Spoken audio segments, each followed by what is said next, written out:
Es a los efectos de solicitar el tratamiento sobre tablas de dos expedientes, el expediente 2249 y 2250, que expresan su más enérgico repudio a las agresiones sufridas por los integrantes de un equipo de periodismo e investigación en la provincia de Formosa, como así también el otro proyecto también es un repudio a las agresiones perpetradas respecto al concejal de la Unión Cívica Radical, el presidente del bloque de concejales, Juan Carlos Amarilla. Yo voy a explicar un poco en qué consiste la necesidad de que este planteo, la verdad, sea acompañada por todo el cuerpo. En primer lugar, explicar un poco en qué consiste toda esta historia para los que no conocen. Hace 15 días atrás, el domingo 7 de septiembre, en el programa Periodismo para Todos, en un segmento, se llevó a cabo una entrevista a un integrante de la comunidad Wichí que reside en Ingeniero Juárez, Agustín Santillán, un docente, donde explicaba el estado de precariedad absoluta en la que se encontraba una escuela, la escuela número 56. Hay que decir que esto fue un segmento muy breve del programa porque en verdad no fue una investigación del equipo de Periodismo para Todos, sino más bien lo que se había levantado en las redes sociales, en Facebook, este integrante de la comunidad, para que se conozca justamente cómo se enseñaba y cuál era la situación más allá de la cuestión de la escuela, que es una anécdota, sino las condiciones de vida de esa comunidad. Ante este informe, funcionarios, dirigentes del gobierno de la provincia y el propio gobierno, no tuvo mejor idea que instalar esta idea en los medios de que todo fue mentira, de que fue un montaje, de que esto fue armado por un grupo con intereses espurios. Y ante esta acusación, bueno, el equipo de este programa se hace presente en la provincia de Formosa para continuar la investigación. El día jueves 11, este equipo que se encontraba en la localidad de Ingeniero Juárez, en el departamento Ramón Lista, cerca del Potrillo, se comunican con algunos diputados provinciales de la Unión Cívica Radical, también se contactan algunos integrantes de Periodismo para Todos conmigo. Yo me encontraba en la zona norte, en la localidad de Siete Palmas, una localidad cercana a la ciudad de Clorinda, donde reside el senador Mayans. Este tema excede a la provincia, independientemente de que se le quiera dar una connotación local. Excede, porque este equipo periodístico sufrió todo tipo de aprietes, de extorsión y de amenazas. Y cuando se dirigían a la localidad del Potrillo, prácticamente se intentó secuestrar su vehículo. Y no se trató de integrantes de la comunidad de manera espontánea, de la comunidad Wichí, que de manera espontánea solicitaron de que se los interrogara por qué su presencia en el paraje. Todo fue comandado por un diputado provincial, el diputado Roberto Vizcaíno, diputado del Frente para la Victoria, que comandó esa especie de emboscada. Y Roberto Vizcaíno, actual diputado provincial, fue presidente del Instituto de Comunidades Aborígenes durante mucho tiempo. Entonces no es una cuestión de hombres y mujeres de la comunidad que espontáneamente estaban indignados por lo que habían mostrado las imágenes. Entonces cuando este equipo se comunica con nosotros, en este caso se comunican conmigo en el carácter de senador nacional y de presidente de Comisión de Derechos y Garantías, lo que denunciaron es el apriete, porque se los intentó secuestrar, se los llevó a un lugar para que se los encierre y que supuestamente brinden explicaciones en función del informe, y más allá de todo eso también se le impidió poder acceder hasta la Escuela 56. Esos fueron los hechos. Ante esos hechos, ante ese cercenamiento de la libertad de circulación y de la libertad de prensa, que es una garantía constitucional que la puede ejercer cualquier, no solamente un periodista, sino cualquier argentino, nosotros como partido en la provincia tomamos la decisión de acompañar a ese equipo. Y lo digo porque ese jueves 11 yo estaba en Siete Palmas, con una reunión con 12 trabajadores municipales que por esa cuestión de la ley de lemas y la interna del Frente para la Victoria hace más de 2 años y 8 meses que nos cobran 1 centavo y son trabajadores de planta permanente. Por supuesto que nos hicimos presentes, porque es nuestra obligación y nuestro compromiso político, no con un programa. Cuando se trata de defender la libertad hay que jugarse, no se especula en eso, no hay términos medios, no se especula si cae bien o cae mal, cuando en tu provincia se aprieta y se extorsiona a un equipo de prensa. ¿Cuál era la idea? ¿Tratar de tapar el sol con las manos? ¿Que no se muestre la precariedad de una escuela? No, esa es una anécdota a esta altura, presidente, porque la escuela 56 es una anécdota. Una escuela sin paredes, por más que duela y afecte, es una anécdota. Lo que se trató de ocultar con el operativo y con el apriete llevado a cabo por Vizcaíno y por funcionarios del gobierno de la provincia, porque de eso doy fe, porque estuve presente en ese momento, lo que se trató de ocultar son otras cosas. Son otras cosas que no se tapan con la obra pública, no se tapan cuando un gobernador dice hay 1.050 escuelas que construimos, ¿cómo no vamos a hacer 3 escuelas más? No se tapan. Lo que se quiso esconder es la pobreza estructural, porque lo que nosotros pudimos presenciar, a diferencia de años atrás, donde había diferencias políticas, es la peor de la confrontación, la que generó el gobierno, la división de la comunidad entre aquellos integrantes que pretendían que el equipo pueda acercarse hasta el paraje para mostrar cómo se vivía, no la situación de la escuela, porque lo más fuerte es lo que no se muestra, lo que se convive, cómo se vivía en esa localidad y en ese paraje, para un gobierno que dice que dio respuestas estructurales para la problemática de los pueblos originarios. Y es vergonzosa la realidad, es una vergüenza que en la Argentina del 2015, 2014, se viva como se viva en el extremo oeste de mi provincia.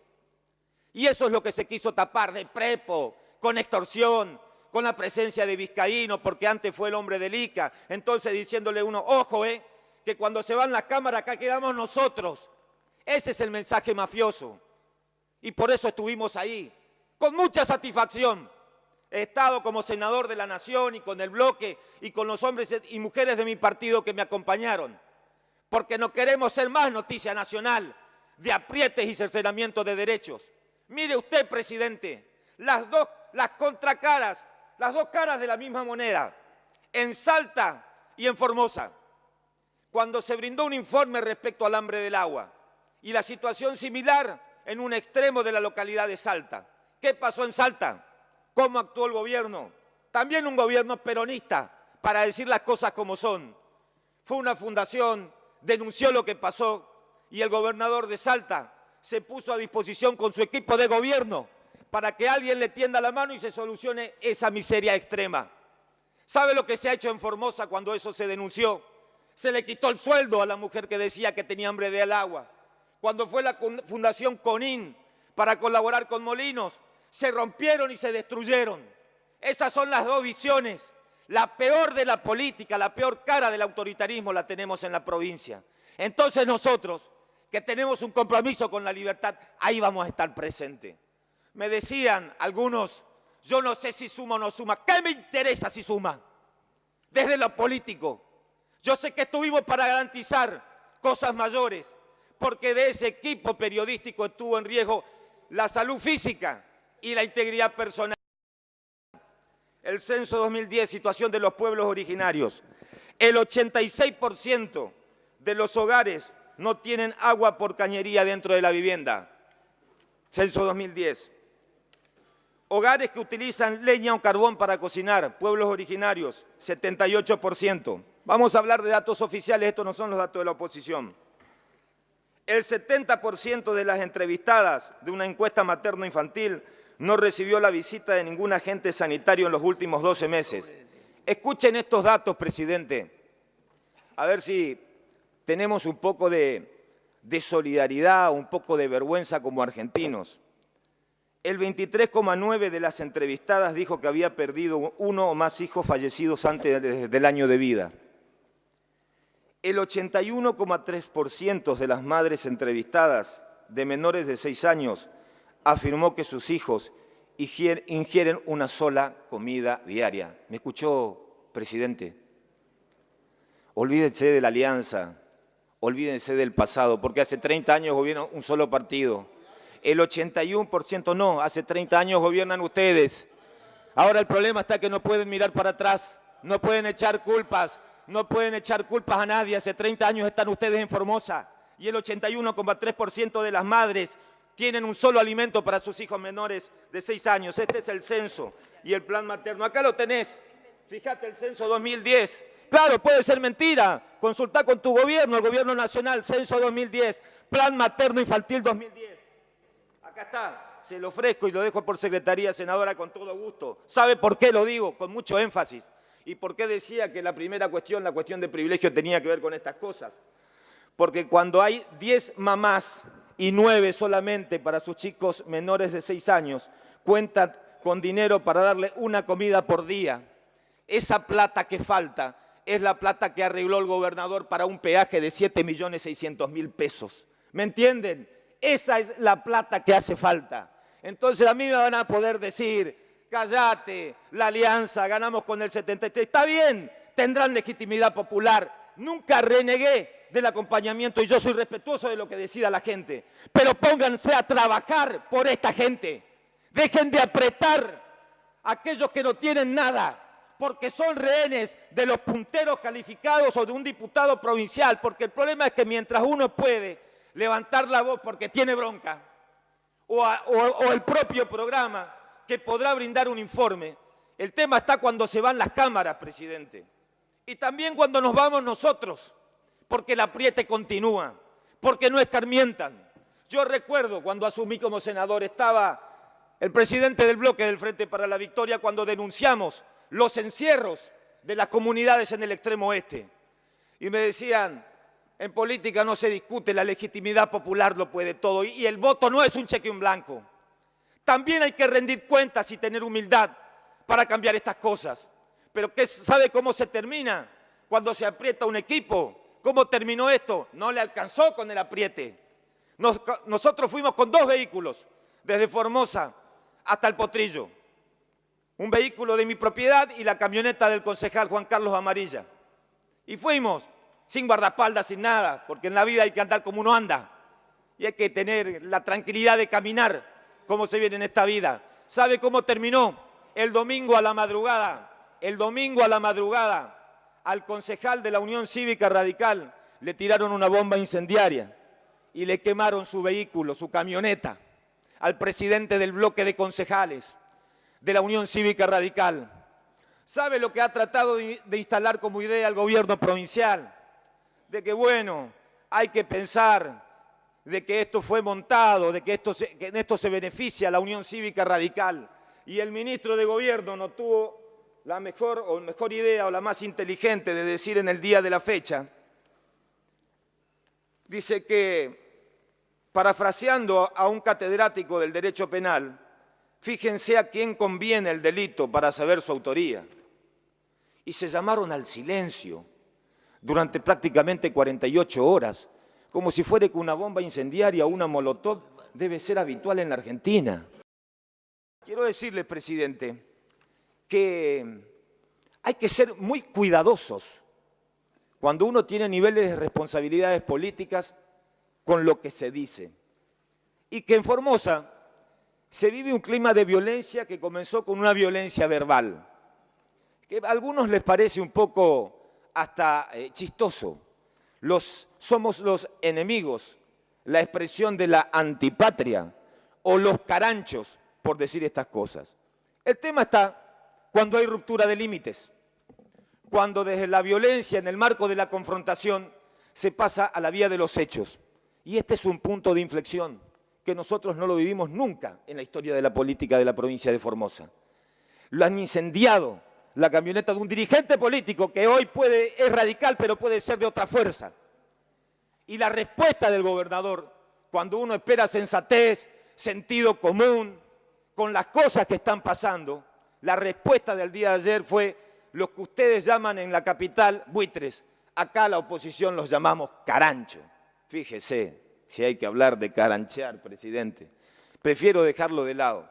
Solamente decirles que la violencia es muy compleja y que hay hombres y mujeres del oficialismo que no miden las consecuencias de las palabras y a veces se fogonea para abajo y se termina de la peor manera. Y yo pedí este tratamiento sobre tablas porque esto no se trató ni de montajes ni de tres pepinos. Acá estuvo en riesgo la integridad física de hombres y mujeres a quien el Estado tiene que garantizarle, porque es un derecho constitucional, ejercer la libertad de prensa. Y se ha puesto en riesgo la vida de un militante político, que lo único que hizo es jugarse por su causa y garantizar el derecho a trabajar y a difundir por la prensa sus ideas libremente. Para terminar, presidente, yo lo escuchaba atentamente al doctor Ángel Rosas, recordando el nunca más y la gesta de Alfonsín y de los partidos políticos. Más allá del nunca más, también alguna vez deberíamos reflexionar con estos enormes niveles de retrocesos en materia democrática. Enormes niveles de retroceso, de la intolerancia de no permitir que alguien pueda hacer su trabajo y filmar. Nos puede gustar, no nos puede gustar, es un derecho que se tiene. Si las cosas están mal, corríjanla. Paguen menos peajes, muchachos, y solucionen el problema de la gente.